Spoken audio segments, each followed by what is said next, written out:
Ouais, bah, c'était acquis dans la douleur. On avait besoin d'un peu de temps pour se remettre de nos émotions et puis surtout en profiter. C'est pas tous les jours qu'on a la chance de se qualifier pour un quart de finale.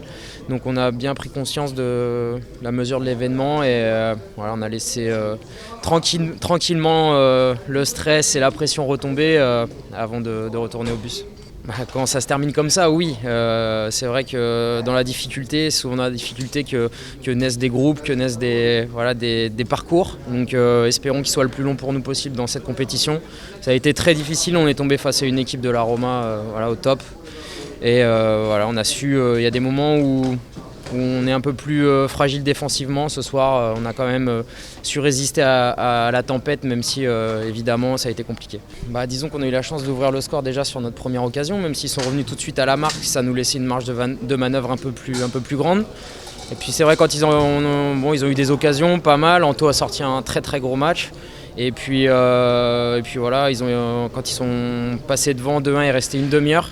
Et je trouve qu'on a plutôt quand même bien géré cette demi-heure, même si voilà, forcément quand ils attaquent à 8, 9, c'est tout de suite plus compliqué de défendre.